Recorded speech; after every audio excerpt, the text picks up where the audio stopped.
happen as she resigns from the Marcos cabinet in a shock move, giving up her post as Education Secretary and Vice Chairperson of the NTF-LCAC.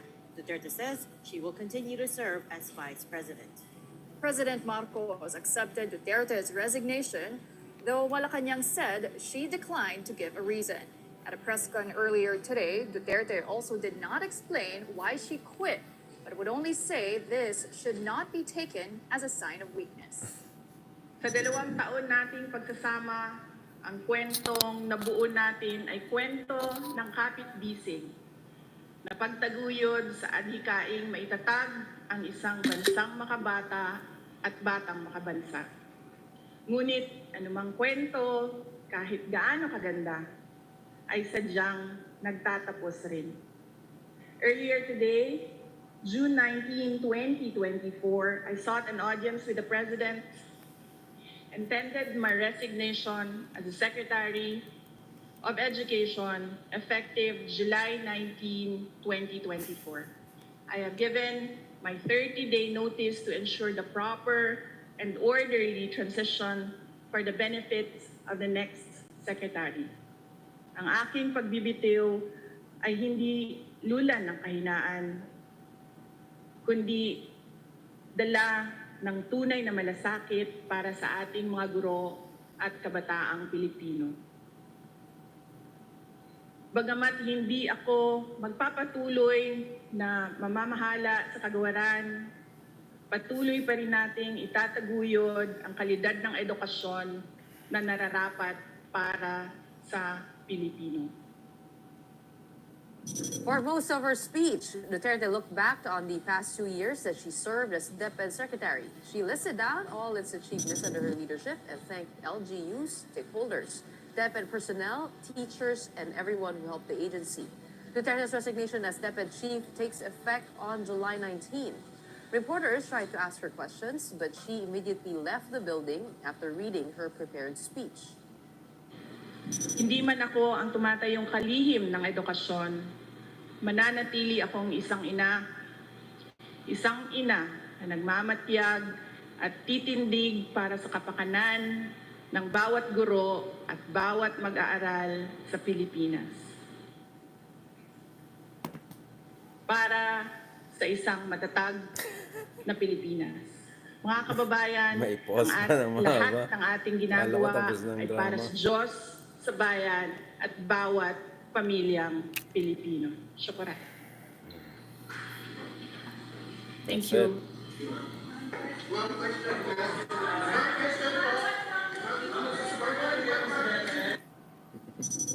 In a very short statement issued by Presidential Communications Office Secretary Sheloy Garafil afterwards, Garafil said she declined to give a reason why she will continue to serve as Vice President, and we thank her for her service. DepEd spokesperson attorney Michael Poa, who has in the past spoken for the Vice President, said in a statement, "We understand that most are curious as to the reason behind such decision. But what is of greater and pressing importance is that a proper transition be made from the next secretary." He also asked for patience, especially from the media, as he says that they will not be taking interviews on the matter during the transition period. For its part, the NTF-LCAC says Duterte's tenure as Vice Chairperson of the task force was marked by significant progress in their efforts to address the root causes of insurgency. The anti-communist task force also expressed gratitude for Duterte's contributions and leadership. Key allies of the Dutertes believe that Sara's resignation marks the beginning of her becoming the new face of the opposition. In a statement, former Duterte spokesperson Harry Roque said, "Unity team has formally been dissolved and she has just become the leader of the opposition. The line has been drawn." He goes on to say, "The Philippines finally has a real leader. Onwards to transparency, accountability, peace, and security. Scary, Let's afraid. redeem the Philippines." That's it. Meanwhile, former Rodrigo Duterte legal advisor Sal Padelo says Sara stepping down from the cabinet shows that she has delicadeza now that she and President Marcos no longer see eye to eye on certain policies. Panelo believes she felt upset that Marcos did not defend her from issues around her confidential funds and against supposed attacks from the lower house. Typo. The resignation of VP Sara Ayan na. is Ayun. or means Oy.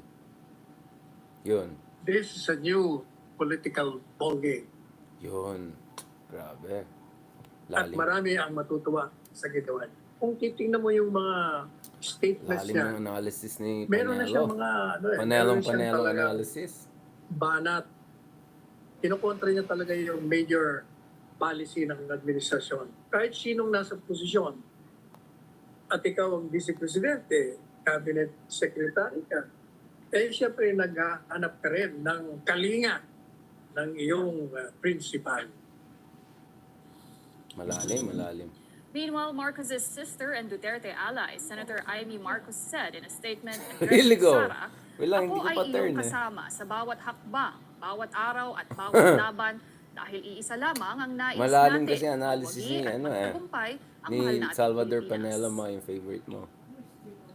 Ayan na si Bato. Senator Bato de la Rosa, Senator Duterte Isa pa ally, to. said that whatever Ano? Sara's reason may be, he believes it Aba. was well thought of and that she took the Bato best saying interest well of the thought people of ang into isang bagay, consideration. medyo Senate President Cheese Ayan na. Escudero, for his part, Say says, cheese. "I believe her resignation was cheese. inevitable from the time her father, FPRRD, and her siblings and allies started attacking Sige lang. PBBM and members of the Aba, First Family. anong Its inevitability became more pronounced when she was already silent and not expressing Aba, her support political for certain analyst pala to policy si issues Jesus such as the Escudero. West Ang Philippine ganda ng Sea, analysis, the Bagong Pilipinas Hymn, Sige lang. the Kibuloy cases, and Wow, attempted nagsulat ng arrest. kolom.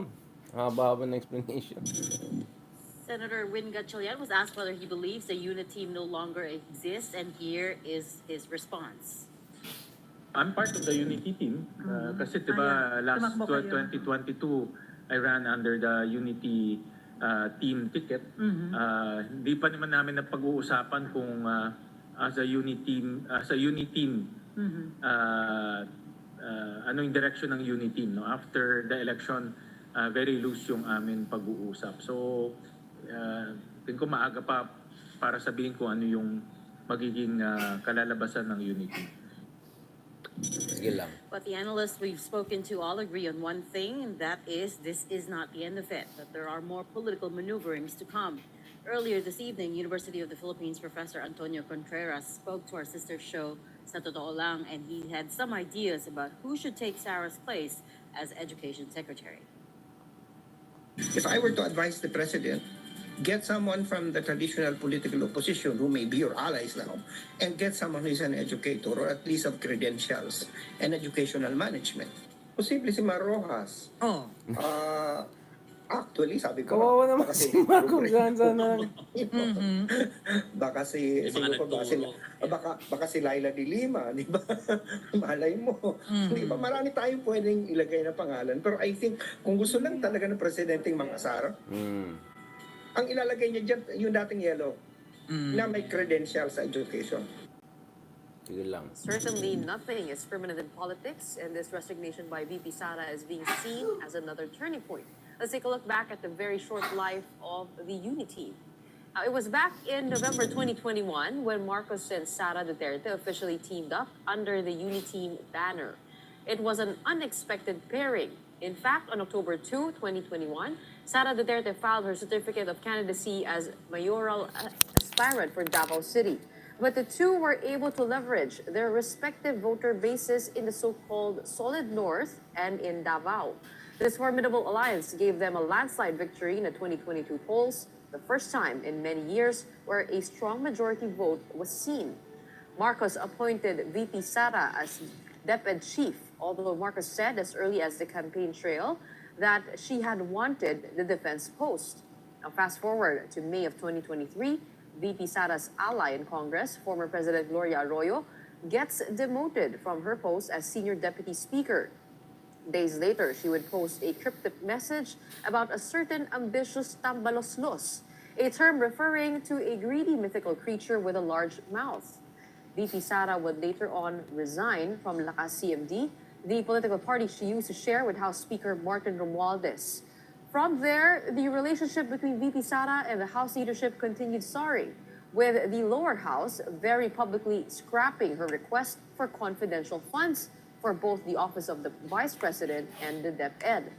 Come 2024, we saw more telltale signs of strained relations between the President and VP Sara, especially after word got around that the International Criminal Court was investigating former President Duterte's war on drugs. VP Sara also showed up to the prayer rallies in Davao City, during which her brother, Mayor Baste Duterte, called on President Marcos to resign, and also describing him as lazy and lacking compassion.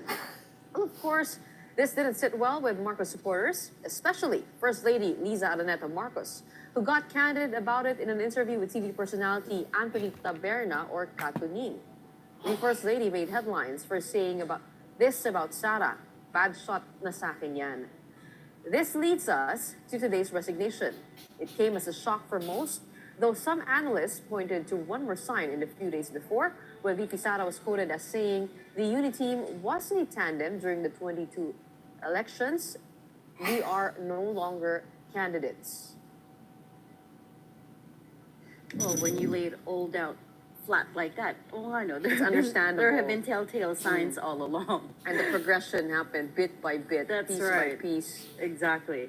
So to help us make sense of all these political moves, we have with us on the show Richard Haydaran. He's a senior lecturer at the UP Asian Center, and of course our resident political and geopolitical analyst. Richard, long day, huh?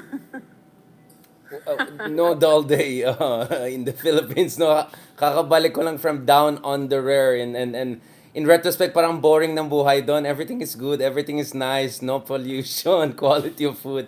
Actually now I'm looking if ano maging speech ni Tatay Digong, no, former President Rodrigo Duterte. I doubt that he's not gonna come out and potentially with guns blazing in response to the fragmentation and total disintegration of the unit team. I also wonder if the First Lady will also have an addendum to that.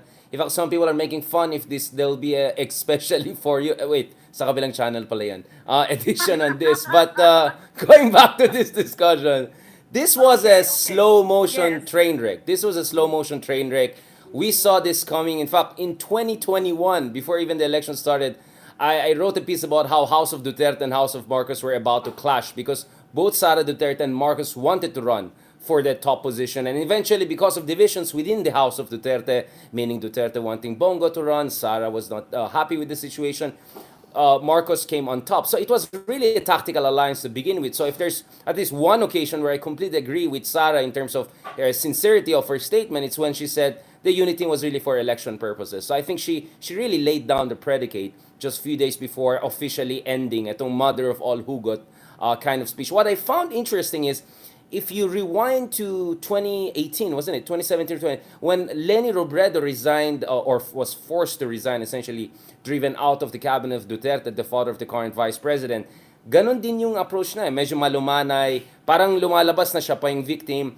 And Sara Duterte did not articulate it, but I think what she was implying here, I'm trying to read what she was implying, is that dahil sa politika, naapektuhan yung kanyang abilidad to execute her job in the best way possible. And let's be honest, you look at all sorts of studies, the latest PISA rankings, on all fronts, the education sector in the Philippines is also a slow motion train wreck. So in a way, you could say maybe this is our heroic sacrifice, or at least that will be the narrative that her side will try to drive, aside from blaming President Marcos. But President Marcos can also come out of this with complete plausible deniability and say, on my side, I was always her number one fan. I always supported them. I believe in unity. I'm grateful to her. And whatever she chooses, that's her choice. But he can easily say na hindi ako yung nagpaalis sa kanya. Siya mismo ang taos puso na nag-resign dito. So I think there's some room here for this attrition warfare to continue, but not all-out war kaagad yet.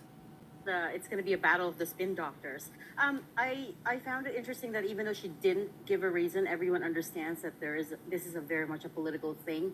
The first thing I want to know from you is, do you agree, as what everyone has, well, not everyone, but a lot of people have been saying, is that this is the start of her being rebranded as the face of the opposition?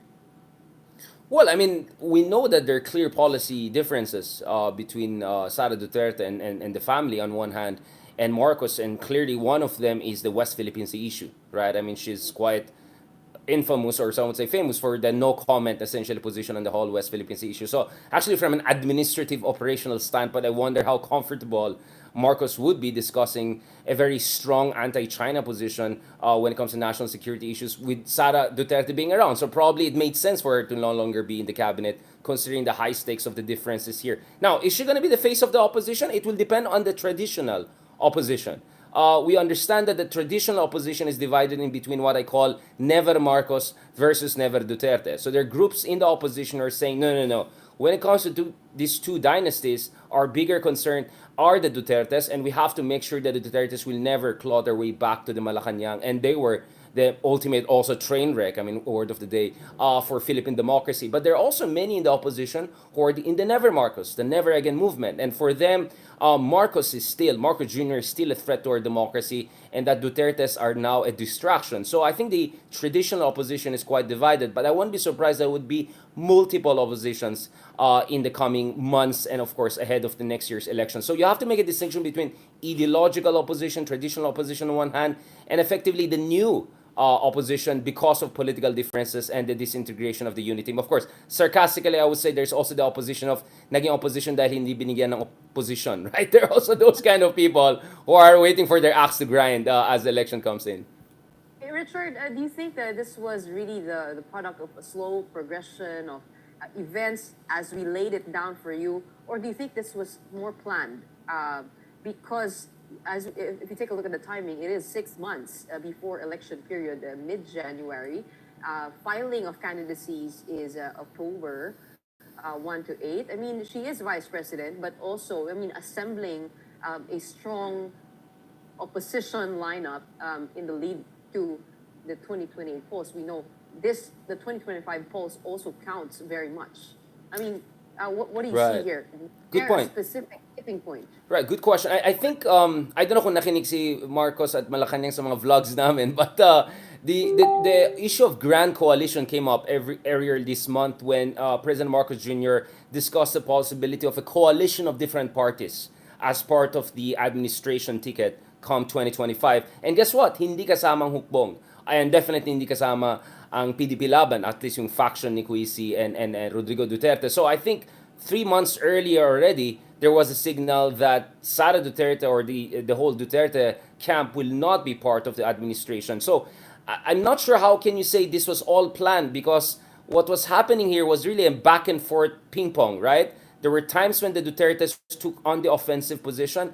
Look at President Duterte going all guns blazing earlier this year, questioning the president's competence and even more. And then there were times that Marcos and sometimes the First Lady also pushed back quite aggressively. So it has been a ping pong between the two houses.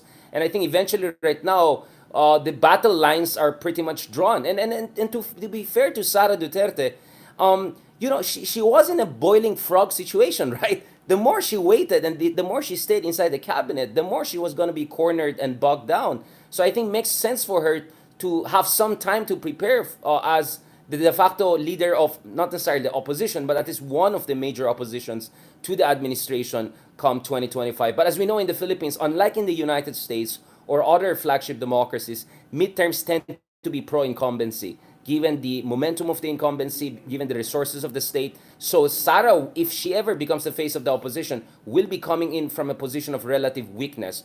Although they have a couple of pretty strong candidates for the Senate, including her brother Baste, or if not the two brothers, based on some of the preliminary surveys we're looking at. Richard, I think it's important to note that this is the third consecutive administration where the vice president quit the cabinet of the Philippine president. That's a good point. Yeah. Didn't So- really realize that. How might the resignations of former vice presidents Binay and Robredo compare or contrast to this one of VP Sara? Yeah, I mean, the vice presidency is probably one of the most perilous positions in the Philippines. Sarcastically, it has been dismissed as a spare tire.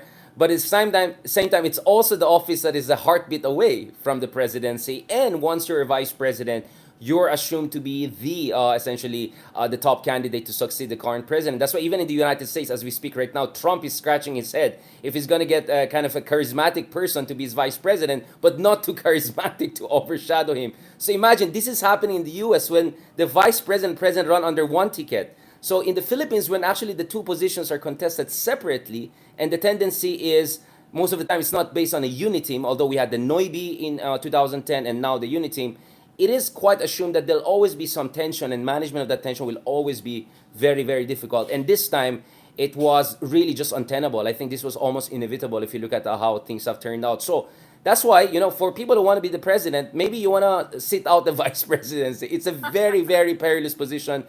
For a while, the vice presidents from Erap to Arroyo had a good shot of being presidents, but actually, essentially, the 21st century has not been good to Filipino vice presidents. So it's the last political position I will recommend to anyone who wants really the highest office. But then again, it's also a heartbeat away from the presidency, so the temptations are probably too strong for some people to pass on. Gusto ko malaman yung reaction mo dun sa speech ni Vice President. I did see your tweet. Ano sabi niya? I mean, tell us candidly. How did you find that speech? What Well, I mean, I just check the comment sections. I mean, I sometimes I just post stuff to see the comments because the comments are a field day to me in terms of the zarzuela of comments. No, I hope for me, I could see the struggle of the vice president. I'm kidding aside. I'm quite sarcastic, obviously, on Twitter. There are nicer versions of me elsewhere. No, I think she was really struggling because she didn't want to come out as bitter. She didn't want to come out as ungrateful. She didn't want to come out as power hungry. So weirdly, she came out kind of like Lenny. So you just put side to side speech of Lenny Robredo and speech ni Sara Duterte. They kind of come off quite similar, which is for me another irony. Maybe that's what the vice president does to you. Bumabait ka sa office na yan. Nakakabait ang vice presidency sa Pilipinas. I want to come back to you saying that she isn't coming at this from a strong position. That makes her a bit more vulnerable now. So what are her options from here? Midterms is coming up, as you were just saying. Does she run for Congress? Does her brother run for Congress? Do they consolidate their base there? Can she resign as vice president and run? What are her feasible options from here? Yeah, we are in uncharted territories. I mean, if you look at the Philippine politics today, we're kind of like the Berlin of like new Cold War is here. U.S.-China competition. There's also the great power competition. Then there could be the ICC element in the near future, if we were to believe some of the people who claim to have access or understanding of the timetable of ICC. Then there are the investigations against Duterte. So the Dutertes are really in a very tough position. They're quite cornered. And when you corner a very rambunctious and ferocious political dynasty like Duterte's, I won't be surprised they will pull off some crazy, out of the box unorthodox counter move. So I won't be completely shocked if suddenly she even decides to, I don't know, run back in Davao, right? To just give up the vice presidency, because at this time the vice president is like an empty shell, right? And her strategic depth is back in Davao. And if Basta Duterte runs for the higher office, if Polong runs for the higher office, who's going to be back home and to protect the rear guard? Because let's not kid ourselves. The other side is potentially also pushing for their rivals in Davao to make inroads into the Duterte camp. So they're going to be in this kind of I don't know, this could be like a battle of Waterloo. Like it could come from all different directions. So if you imagine, I have no envy for the position that Sara Duterte finds herself in right now. At the same time, I'm the last person to underestimate them. I think they made many strategic mistakes. I think there was a lot of hubris in a lot of their positioning. I think Marcos quietly cut them to the size, but they're not done. So I agree that tapos na yung first chapter. So I think this was the final act of a 3-4 act part. But we're now moving to second chapter. So abangan, there'll be more plot twists, and looking forward to joining you guys for breaking this down more. We're running out of time, but just very quickly, I wonder if you have thoughts on what happens to where Senator Amy Marcos naman will go from here. She's also caught in a very tight position. She's the one who convinced Sara to run alongside her brother. We know she's very close to VP Sara. At the same time, we also know that she has a bit of a rift with the president. Yeah. Where does it leave her?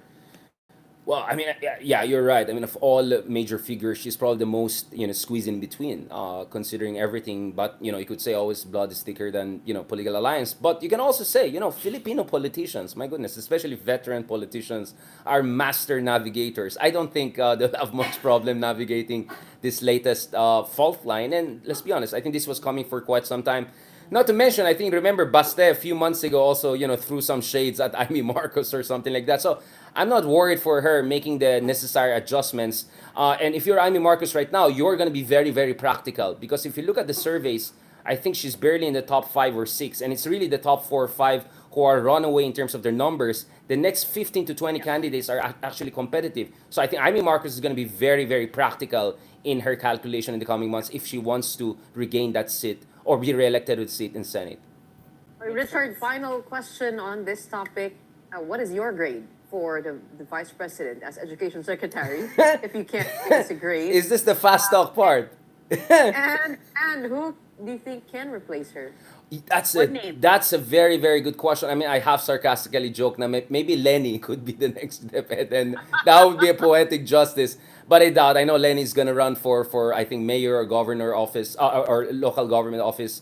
I agree with my former colleague in LaSalle, Professor Contreras, that this is where Marcos has a chance for a strategic decision, and he can strike at two birds with one stone by giving to this position to someone like Balisacan, right? If you look at Secretary Balisacan, he also worked in President Aquino's cabinet, not necessarily yellow or belonging to the opposition, but someone who's very bipartisan and someone who's very technocratically competent. I really hope they get someone who, yes, I agree also with my colleague, Professor Contreras, you need someone with some sort of a PhD or some sort of a background in education because malala talaga yung situation natin. And I don't want to blame Sara Duterte alone. I know I'm being too political here, but yung malalim yung problema ng education natin, and it just happened that I don't think really Sara had the right team in place to deal with this kind of other slow motion train wreck we're having, which is our education crisis. So I don't want to be also overly unfair to her. What I want to happen is Marcos this time, hopefully hindi maging political, purely political, yung decision making niya for putting Sara Duterte,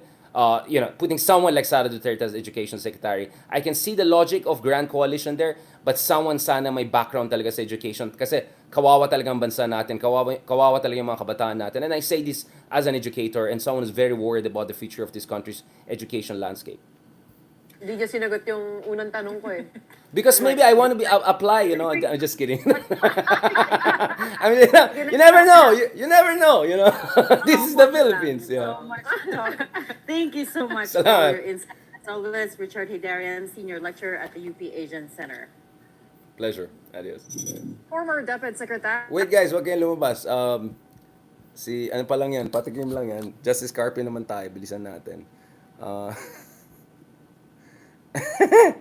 Uy, in fairness, diplomatic ko. Ang ganda ng sagot ko. Akala ni Gretchen, mayari ako.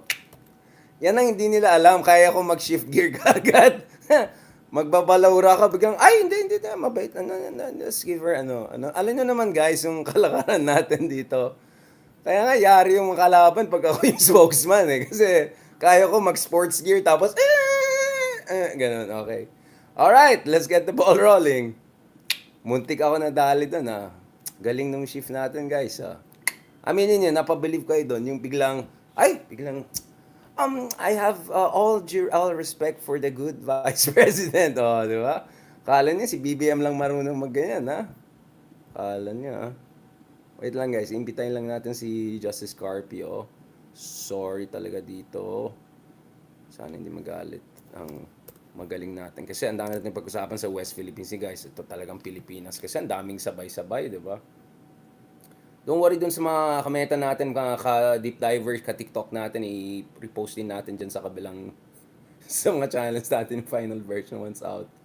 Grabe talaga, parang nag-live stream tayo ng spokesman, 101. Wait lang. Sir, baka naman. Baka naman, sir! Talaga to si Gretchen, may message ko to. Loko to, finastock niya ako. Akala niya, makuha niya ako. Hindi mangyari yan. Hindi ako magpapauling buhay. Walang magpapauling buhay dito. Para sa bayan yan. Para sa bayan. Akala nito, Wow. Wait lang, guys. Wait. Naghahang ako. Saan natin isend to? Para sa bayan. Oh, by the way, guys, tomorrow morning naman, God willing, kausapin naman natin si Ted Filon. So, doon naman tayo sa early morning sa show ni Sir Ted Filon. Pag-usapan din natin itong mga to. Wait lang. Parang ako yun, hindi pala. Akala ko may sinend si Justice sa akin. Wait, parang ako yung kinukote ng article na yan. But anyway, wait lang, guys. Nagsimula pa lang, uminit pa lang ang panahon. Papunta pa. Actually, dapat yun ang sinabi ko eh. Papunta pa lang tayo sa exciting part. Yun sana ang sasabihin ko eh.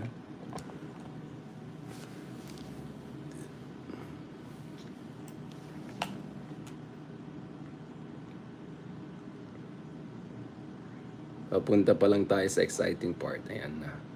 Si Justice Carpio.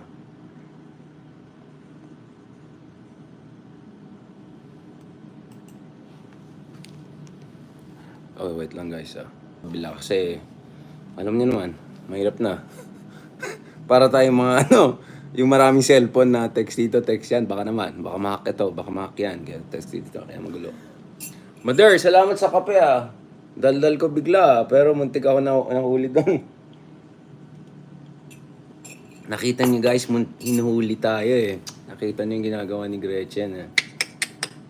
Alam na this. Di ako magpapahuling buhay. Okay yan biglang, woo! Shift gear. Puya ka siya. Diplomat. Man of the people. 100. Man of the century. Yan, okay.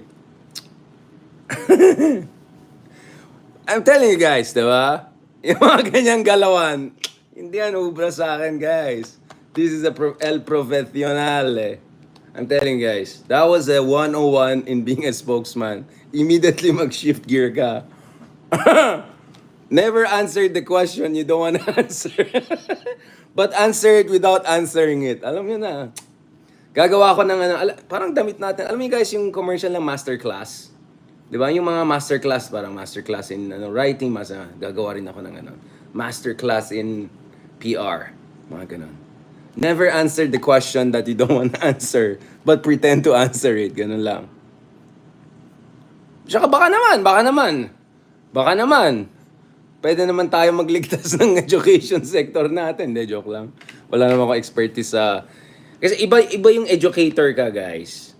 I'm a proud educator. Nagtuturo lang naman tayo sa tabi-tabi, mga UP at Lasal lang naman. Pero yung kailangan talaga natin yung education management expert. Kaya, agree ako kay Sir Contreras, my former colleague. Diba? Yung ating kaibigan dyan sa De La Salle University. University. Tagal Sige lang guys, huwag kayong magalit sa akin. Ayan na. Si Justice Carpio. Let's get the ball rolling. Justice! Kamusta po kayo? Pasensya, Justice. Never a dull moment talaga. Oh my God, just when I was prepared to discuss West Philippine Sea, ito talagang, mga Dutertes talaga, they never give us a time to rest. Kamusta kayo, Justice? How are you po? Busy also. I know, exactly. I was thinking, siguro si Sir, hinahanap rin right and left. So thank you so much, Justice Carpio, for making time. Obviously, alam ng lahat, the value of our working together is precisely because, it's a conversation between two persons who are, heart and soul into the South China Sea issue. And of course, malapit na yung 8th anniversary na po tayo, di ba? 8th anniversary ng, or 9th? 2016. 9th anniversary, right? 2016, ngayon, 8, yeah, 8. 2024. So 8. Di ba 8? 26. Hindi, counted by 8, di ba? Okay. Anyway, Yeah, alright. So, my understanding is this year, maging mas bongga yan dito sa Pilipinas. For some reason, actually, Justice, I'll be going to The Hague. Also, there are some events there to also bash China. So, I'm gonna take up that opportunity. So, I'm looking forward to the anniversary this year, God willing. Let's do what we have to do. So, obviously, Justice Carpio, pag-usapan muna natin latest developments sa West Philippine Sea. And then, pupunta tayo dun sa mga, your beloved kababayans from Davao, the Dutertes and Quiboloy. Let's get the ball rolling. Is there anything, Justice Carpio, you wanna add? Wala. Sige. Okay, good. Let's just let's get the ball rolling. All right. 1 second. Segundo. 1 second. Oops.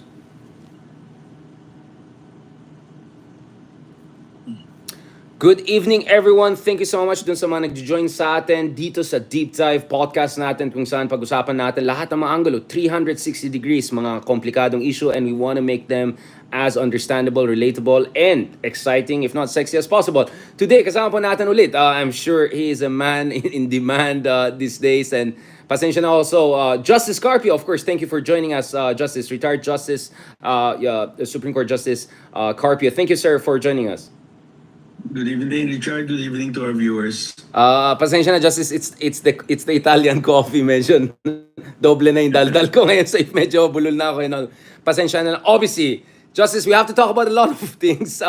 May mga update kay Kibuloy, violent daw yung nangyari sa kanya, minonter canon daw yung police. I mean, what the- and then obviously ito, nag-resign na. So officially, the unit team is over. Okay, before going there, Justice Carpio, on a serious note, pag-usapan natin itong nangyari sa West Philippines ngayon, hindi ba nakakabala ito, Justice Carpio? Now we have someone, a serviceman, losing at least a thumb. So the bodily injury is getting worse and worse. Or am I overreading into this? How do we make sure na we are not giving in to panic and fear-mongering by pro-China, makapili, itago natin sa pangalan na DDS side, and at the same time, also not be complacent about this potentially spiraling out of control? What is your reading of the latest situation? Well, clearly, this is an escalation of China, no? Because it's serious if one state boards the vessel, the naval vessel of another state. And these tenders are part of the warship, no? They are auxiliary naval auxiliaries, Right. these small boats. So that's serious because naval ships enjoy sovereign immunity. They cannot be boarded, they cannot be arrested, even if they are the territorial sea. You can ask them to leave if they are not following international law. But if they are in the exclusive economic zone, there's freedom of navigation. They have a right to be there. So you cannot board. This is really a blatant violation of international law of UNCLOS. And in that sense, it's an escalation of China because they boarded and they towed one Oh, of our grabe. auxiliary ships. No, but this is a contest. It's like the skirmishes between the Chinese and the Indians in the Himalayas. And there's good a point. zone there where they cannot carry firearms, so they go there and carry sticks. So the Chinese now don't carry firearms. They were not carrying firearms, and they knew that the Marines were instructed not to use firearms. The Marines had firearms, but they were instructed not to use their firearms. So the Chinese knew that our Marines could not use the firearms, but the Chinese brought knives and bolos, machetes. So, of course, they were at a Machetes! I mean, grab, ano to, narcos? This is like Mexico. I mean, what's going on? Labanan ng mga sindikato ba to? It's like really the Machete. skirmish between Oh, the shit. Indians and the Chinese in the Oh, my. Himalayas. They were bringing clubs Machete. because it was Ano, Kung you Fu cannot carry Panda? weapons in that area. So something similar happened Oh, my God. here, no? But I think we should use fast boats. Because what if you if you saw that picture where it was really more like a tugboat because the shape of the boat that was being towed was not a fast craft. Yeah. You cannot bring a slow boat to China in that area because you know that the Chinese maritime militia will swarm over you. It has to be a very fast boat.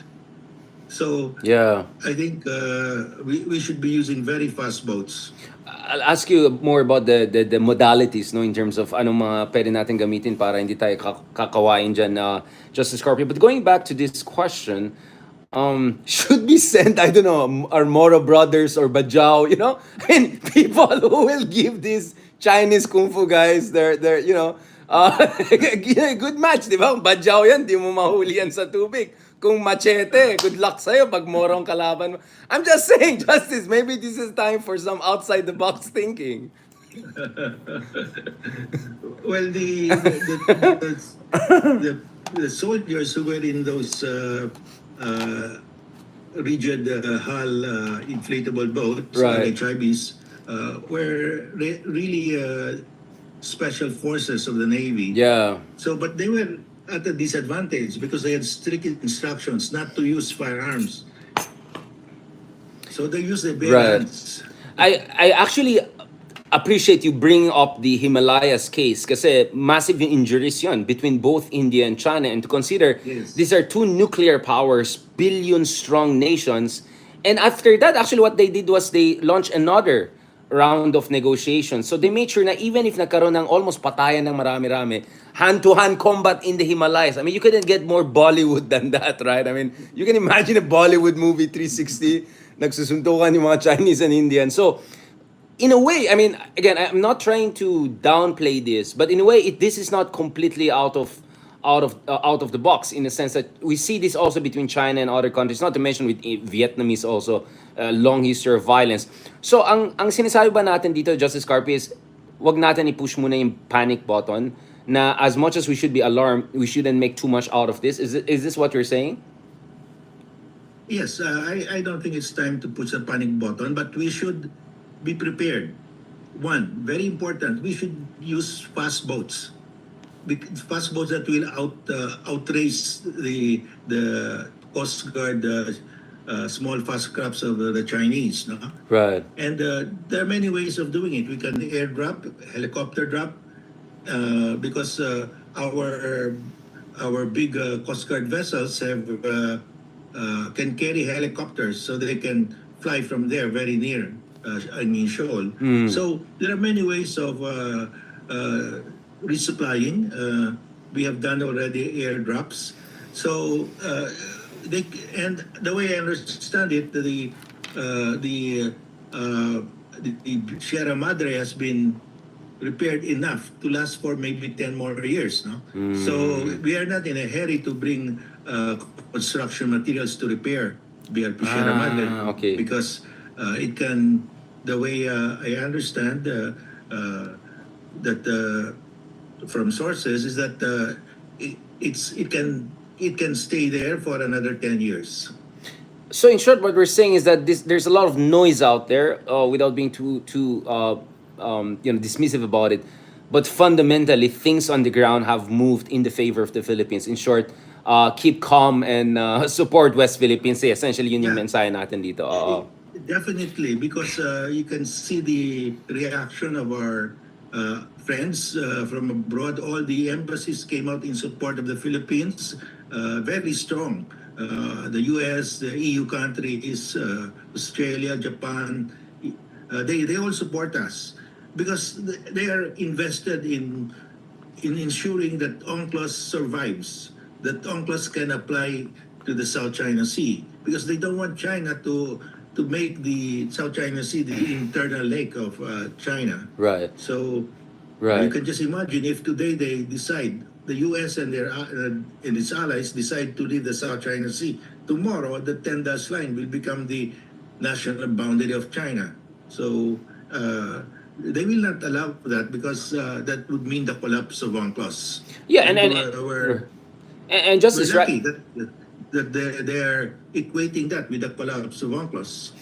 And just as of course, 'di ba, kung maalala ng tao nung naglabas ng China ng 10-dash line nila, nauna pa yung mga Indians, 'di ba, ang nag-respond doon, and then Malaysians, Filipinos, Indonesians, even Russians ay nainis doon sa 10-dash line ng China. So, I mean, people make it look as if tayo lang yung, I mean, mga Pilipino ang mga drama queen. I mean, that's the attack, 'di ba? Ginagaslight tayo na ang Pilipinas ay drama queen, ganyan-ganyan. But actually, that's the situation is marami naiinis sa China, except not everyone is expressing it in the same way. Now, just I want to push a little bit on this point before I go into the bigger diplomatic and strategic picture, and then we pivot to the Dutertes and all.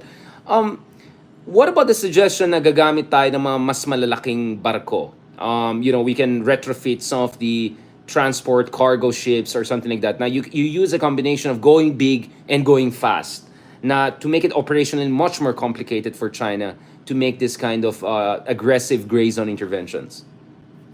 Well, we have on order with Japan, I think 4 more big boats, no, big Coast Guard vessels, and what we need really are fast supply crafts, small crafts but very fast that can go to the shallow waters for purposes of resupplying uh, Sierra Madre, BRP Sierra Madre. But we can also use helicopter because the our Coast Guard vessels can carry helicopters also. So you can just imagine they can just helicopter the supplies from near Union Shoal where Yeah. the Coast Guard vessel will go. No, so there are many ways of Operationally, yeah. resupplying and and it's good that the BFP Sierra Madre has been strengthened. It will last for another 10 years. So Good news. I think we Yeah. can we should not there's no need to push the panic button yet. Yeah. Of course, Justice Scorpio, my suggestion is, and I hope authorities are listening to us, yung chopper ni Mayor, Bamban Mayor Alice Go, I suggest gamitin natin yung chopper na yan. Mukhang mga kawaran doon na itong mayor na to. I don't know, yung mga Pogo friends natin, maraming chopper mga yan. Maybe we can use this Chinese Pogo chopper people. Di ba? I mean, Justice Scorpio, I'm just being creative here with resourcefulness and all. Yeah. To now that you brought up the pogos, you know the Chinese embassy said that they want the pogos banned also. So because in China gambling is banned and they try to block through their great firewall of China all the websites of the pogos here from being accessed from players in China. So they really don't want the pogos to operate because it's equivalent to dollar salting. Yeah. But you know, it's funny because the PAGCOR, which issues the licenses to pogos, says to get a license, you must prove that your market abroad allows gambling.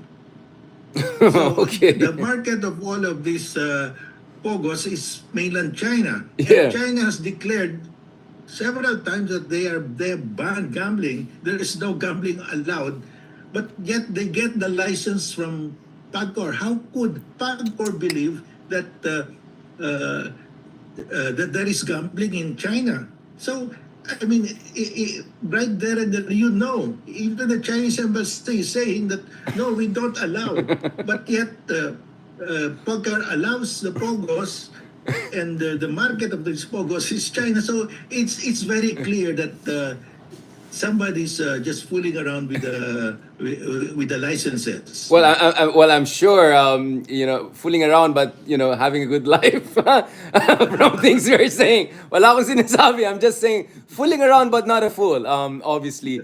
Oh, Justice, I mean, I want to talk about, I think this is another instance kung saan mas maniwala ako sa China kaysa yung mga kaibigan natin dito. Di ba dun sa gentleman's agreement, hindi mukhang totoo talaga yung sabi ng China. Ayoko maniwala kay Panelo eh. I think this is another instance, I take the side of Embassy of China over our own politicos or kung sino mga fooling around dyan. So, I think Duterte is the only top-level Filipino politician who has openly supported Pogo. Everyone else is may pagka-plausible deniability or anything like that. What do you think about, again, I know this has not gone through the court procedure, proper judicial procedure. But anong tingin mo dito sa Sherwin Gatchalian's expose na ito na si Waping Go. So at least yung family name is consistent at mukhang kamukha niyang. Actually, I was wondering like kung this is her 13 years old pa lang siya and now she's almost she's late 30s or whatever.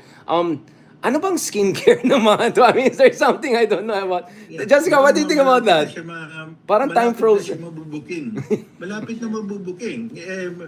There are documents in the Bureau of Immigration and in the yung resident visa visa program. Yung investor, special Department of investor Trade, visa. yeah. Special Investors visa. Si Dad. Sigurado ako may mga Nilalamingan pictures siya. siya doon.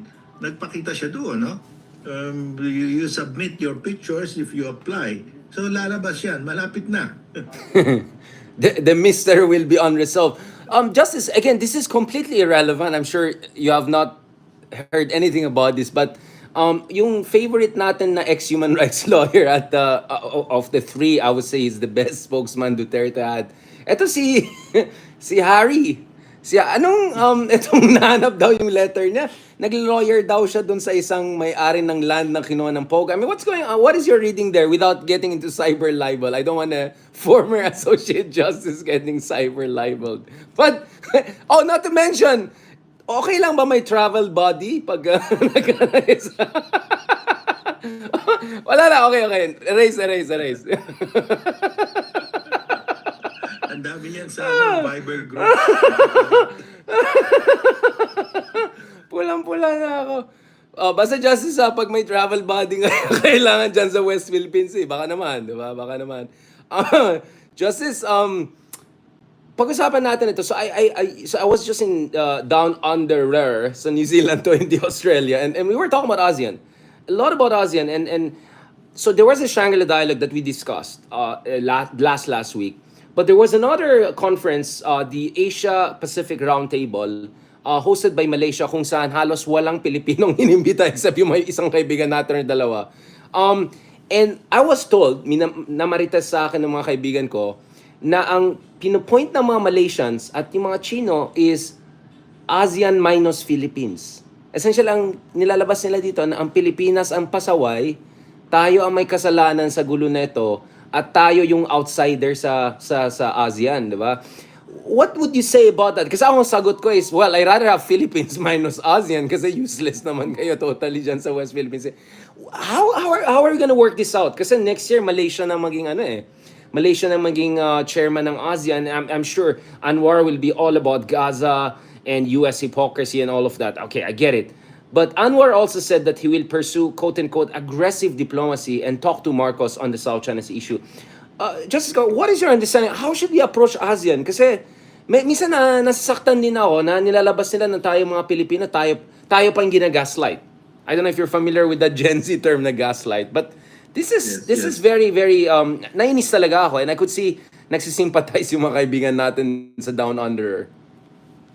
Well, of course, you have to take out Myanmar, Cambodia, and Laos because they are loyal to China. They're getting a lot of funds from China. But Anwar,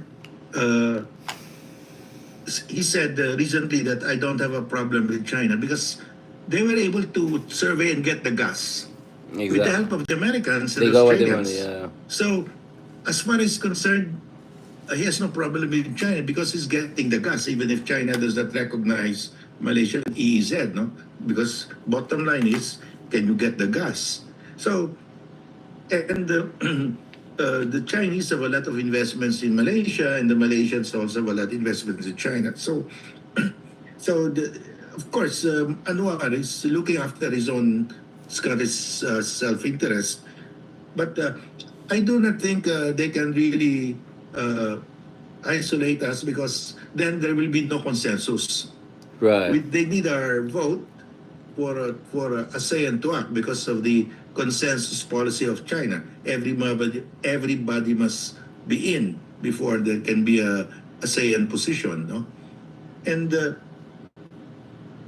they are not supporting us, but they actually use the arbitral award. Their minister said the 9-10 line is ridiculous. I mean, they actually use the award, but they always look after their self-interest first, and that's also the position of Singapore. Well, of course, we all know the position of Vietnam because the Vietnamese will always be fiercely against any Chinese encroachment, no? So, if Anwar wants a consensus, he has to talk to us. How can you... So, that's complete my understanding. Actually, ang basa ko dito, Justice Scorpio, is ang ginawa ng Malaysia, they're quite good, no? They got what they wanted doon sa West Capella oil exploration for Petronas. But in exchange, what they did is, they lawyered for China on the AUKUS issue. Diba? Sila yung pinaka nag-bash sa AUKUS. So ang basa ko dito is, yun yung parang quid pro quo na nangyari. Na okay, let us get our way here. Yeah, I mean, Di ba? I was thinking about it the other day nung nagsusulat ako. Sabi ko, oh nga, no, it makes perfect sense. 2020, 2021, this is also the time when Malaysia was all bashing AUKUS. So they kind of did their own quid pro quo with China, di ba? And at the same time with Vietnam also you have a different situation, the economic investments, the internal situation there. So this raises a different question. It doesn't raise a question of ayan, TikTok natin, naglolo ko bigla. Totally not suspicious. This doesn't raise an issue of lack of solidarity. It's more of an issue of everyone being very practical and selfish here. Do you think so? In that, so paano yun? What could be the common ground here? Because you and I have been pushing for a code of conduct among ASEAN countries for a long time. And immediately na-shut down yan ng ibang ASEAN countries as a non-starter. So, what could be a point of convergence aside from bilateral with Vietnam? Well, the Chinese will not agree to a code of conduct until they complete their island building, and they still need to put up an air naval base on Scarborough Shoal. So that code of conduct will continue to be suspended. So what we should do is actually strengthen our relationship with the US, UK, France, and all like-minded countries, which is what the administration is doing, and I'm happy about that. We must strengthen our alliances with naval powers outside of the region, because these naval powers have also real interest in maintaining UNCLOS in the South China Sea, because 25% of the South China Sea are high seas, and the high seas belong to all mankind, including the nations in Europe and in North America. So they really have a legitimate interest in the South China Sea. Yeah.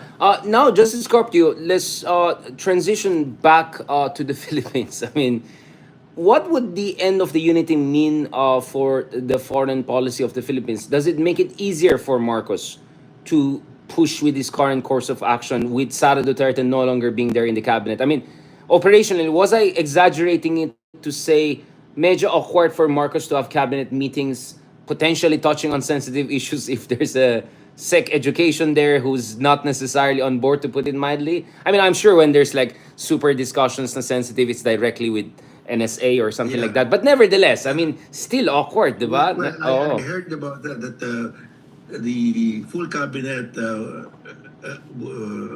was hardly convened, and they just met in clusters. Exactly. Because they don't want the vice president to be present.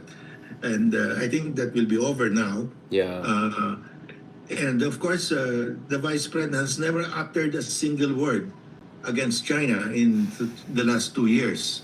And even recently, he never uttered a word against what China did to our resupply mission. No? But she So- uttered many words in Chinese. Last time I checked. But she greeted the Chinese in Chinese. Mama! So the lines are drawn very clearly now.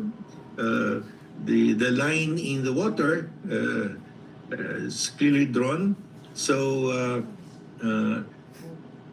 if she doesn't speak for our country in the West Philippine Sea, she will lose a lot of supporters. Again, this I don't want us to get cyber libeled or anything like that, but what would this say to the idea that if the Philippines is kind of like the Berlin of Asia, in the sense that we're at the forefront of a new Cold War, that certain superpower or two may have an interest in directly influencing upcoming elections in 2025, and obviously people can connect the dots here. Are you worried about that situation? Well, yes, in the sense that China will make an attempt, as they had done in the past, but I don't think they will succeed, because the surveys show that 90% of the people want to defend the West Philippine Sea against China, and China is the most distrusted nation on earth by Filipinos. No? So it's I don't think they can change that in 5 to 10 years. Yeah, I mean, I think even if Sara Duterte were to be president, mahirapan din siya considering this is the texture of public opinion, not to mention defense established position she has to deal with. What do you think Marcos should do to Duterte-proof, right? So everyone talks about Trump-proofing.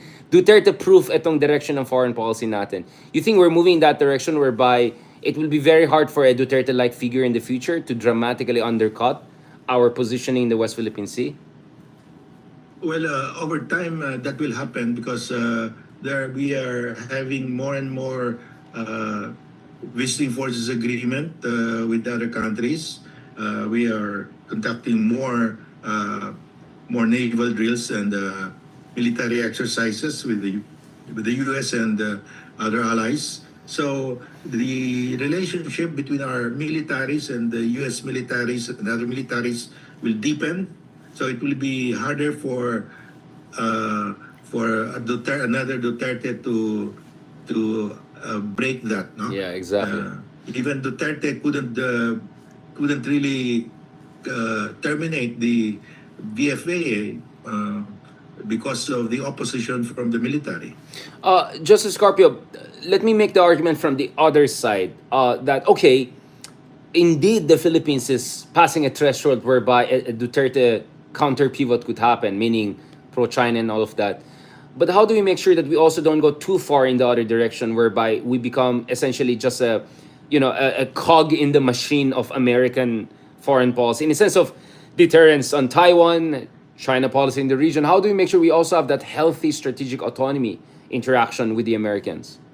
Well, other countries that are allies of the U.S. Have allowed U.S. troops to be stationed, and they are even willing to pay for the expenses for these troops, like South Korea, Japan, Germany, Poland, and now the Estonia, Latvia, and the other small states, former USSR states there, because they want the U.S. troops to be a tripwire, Right. to make sure that if the Russians attack, the Americans will be hit and the U.S. will be forced to join. But sa atin, we've kicked the Americans out, so we only have the next best thing, of course, is the EDCA sites to warehouse the military equipment of the U.S. As long as we keep it there, then we don't go too far, because if going too far means hosting again U.S. military bases here, that I think is the extreme end. But the middle ground will be just to host the military equipment without the U.S. troops being present here. So then the equipment are there in case of an emergency in the South China Sea, the West Philippine Sea. We can just break open the lock and use the HIMARS. No? Yeah. What do you think is the optimal level of American military presence without completely undermining the Philippines' ability to maneuver in ways that is also in accordance with our national interests? I mean, is there a blueprint of how many, I don't know, HIMARS or Typhoon or because my understanding is this is also a game of missile defense systems, right? Because the Chinese have very wide range in terms of their anti-cruise ballistic missile capabilities. Kaya mahirapan ng US to intervene without losing significant amount of its naval assets, including aircraft carriers. But if Taiwan, if Japan, and the Philippines also have very strong missile defense systems, then mahirapan din ng China to also deploy invasion or expeditionary force, right? So there's also a battle of missile defense systems going on here, right? What is your understanding of where the Philippines comes in, or how we should move forward? Well, the minimum requirement is for the HIMARS that will be warehoused here will be HIMARS that can reach the Chinese bases in the Spratlys, no? About with a range of about 350 kilometers, no? That will be enough. That will hit all the Chinese bases, because that sends a message to China that we can destroy their bases in case of an emergency. So we are not completely at the mercy of China, because with their missiles in mischief reef, they can destroy our fixed bases in Palawan. But the HIMARS are movable, so they cannot be targeted because they are mobile. So I think at the minimum, we should have a HIMARS with a range of about let's say 375 miles. That's kilometers. That's 200 nautical miles. So multiple. That protects. Yeah. We're looking at multiple HIMARS deployment, right? Yeah, in Palawan and in Luzon, facing the South China Sea. Well, we have the BrahMos, but we have only, I think, 2 or 3 batteries. We need to purchase more. But if the Americans can just warehouse their HIMARS here, that will help us a lot. Yeah. Justice, let's talk also about the Taiwan situation. I mean, what is your read of that? Do you think there's enough time for us to make deterrence-oriented, preparations, or do you think we're reaching a point of no return? I mean, what is your understanding of room for maneuver for the Philippines? Well, recently, President Xi told, I think he told the EU president that the Americans are the one pushing Taiwan to instigate the mainland Chinese to invade Taiwan because they know that that will be a debacle for mainland China. So it looks like President Xi is backing off because he's saying if we invade, then we are falling into the trap of the U.S. So I Right. think he realizes that he cannot do it, and he has created an excuse that if I do it, I'm actually falling into the trap set by the U.S., which is Right. very strange because that was his What he told the flagship, Europeans. project Yeah. to reunite China. So now he's saying if I reunite, it will be a trap set by the U.S. So that my worry is that what will he do? Because he cannot do the first. The priority is to invade and seize Taiwan. The next best thing for them is to get the West Philippine Sea from the Philippines. It's the low-hanging fruit. Yeah. So we have to prepare for that. Justice, are you worried about this tendency whereby, remember the whole NATO expansion narrative of Putin, right? To set up, the predicate for invasion of Ukraine.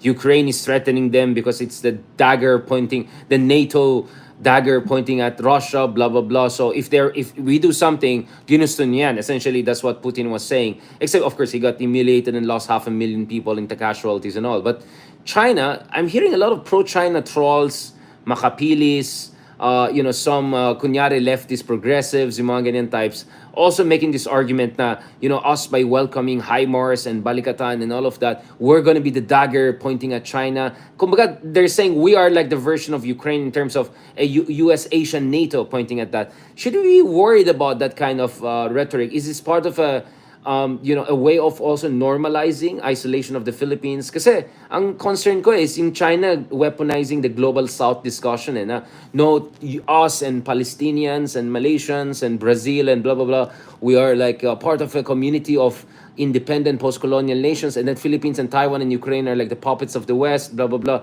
So if ever something happens to them, sorry na lang. Parang very mafioso. Yeah, you have a nice family out there. It's sad to see something happens to them, Antonio. Like very much like that. It would be sad. I don't want something to happen, and then they'll cut their steak and eat it. What do you think about that kind of rhetoric, Justice?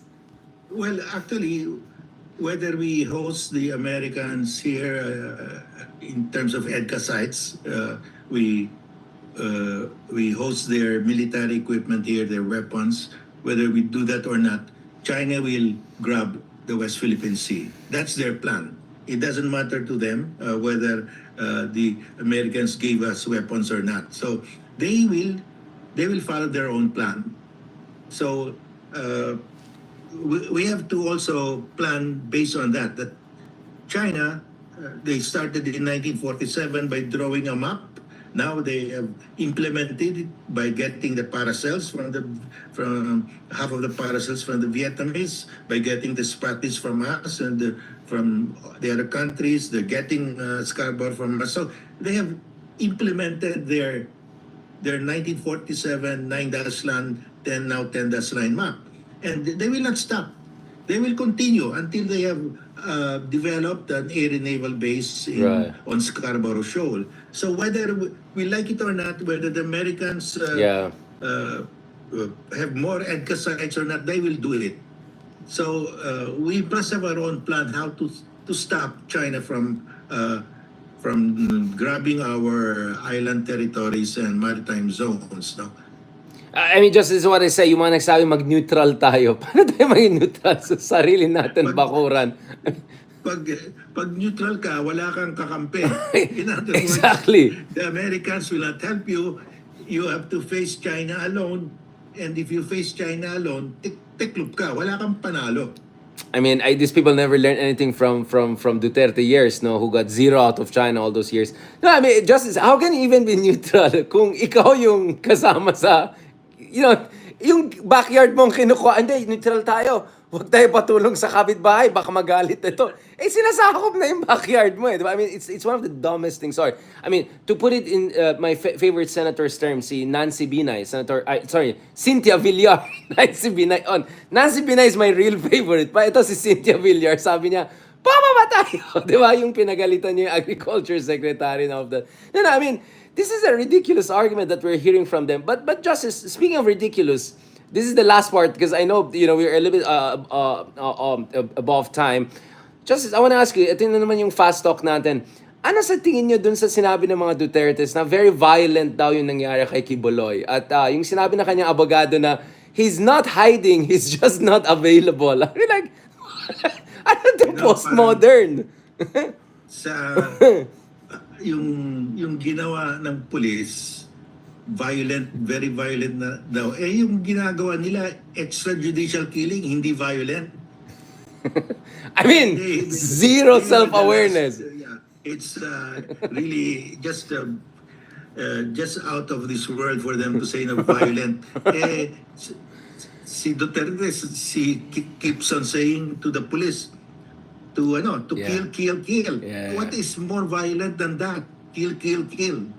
Well, Justice, I think to be fair to them, if ever you can be fair, pagdating sa mga mahirap, ano yan, ganun yung yung mga attack niya, adik yan, ganyan. Pero pansin mo, pag mayayaman ang pinag-usapan, biglang forgiveness, di ba? Pag kunyari, Marcos crimes era, hindi, forgiveness, let's move on, magnanimity, pagsisinta naman, hindi, binigay ako ng, sumakay ako sa chopper niya. I mean, that's the feudalistic reality we see with this with this great leaders na pag mayaman ang pinag-usapan, katulad ng Quiboloy, biglang, hindi, may due process yan, may karapatan. Pero, just as totoo ba na winotter canon nila yung police? I mean, what the heck? Parang gawain ng China yan Pati naman sa ganyan, ginagaya nila yung China, water cannon. Saan nila kinuha yan?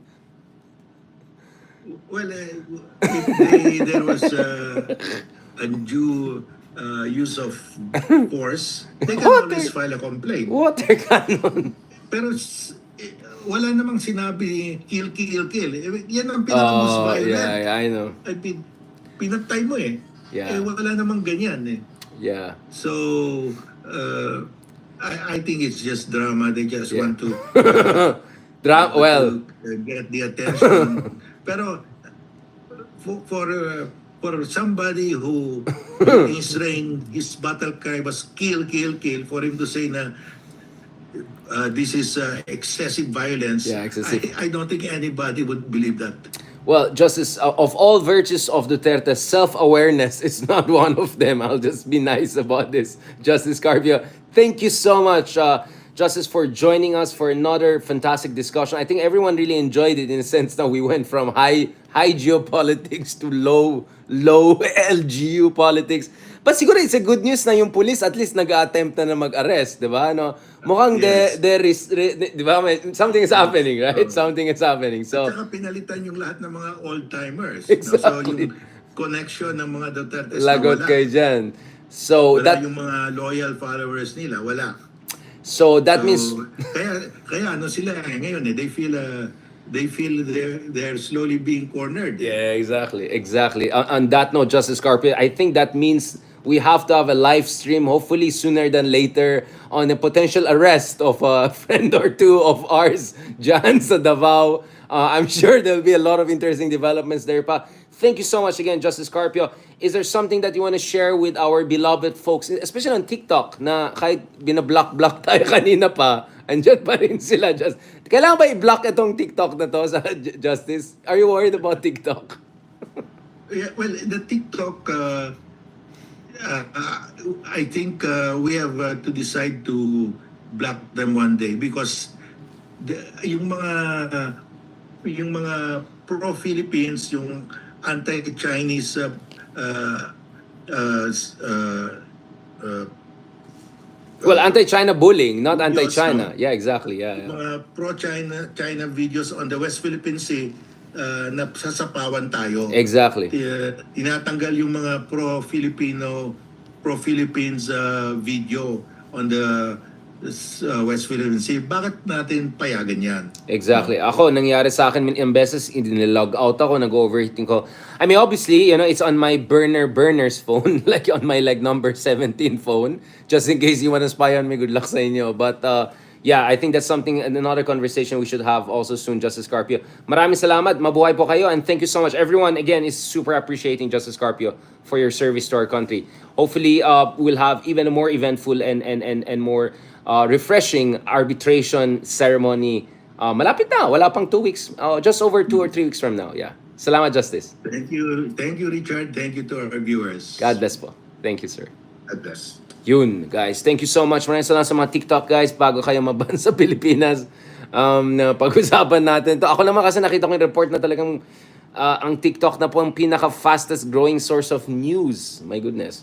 So there's no way na wala akong gagawin na nahayaan lang natin na purong mga kabila lang magdo-dominate dyan sa TikTok. Kaya makapal ang mukha natin, go lang tayo. Sige, Sir Rolf. We love Duterte. Sige, bahala kayo dyan. Stay there. Okay, on that note, thank you very much. God bless.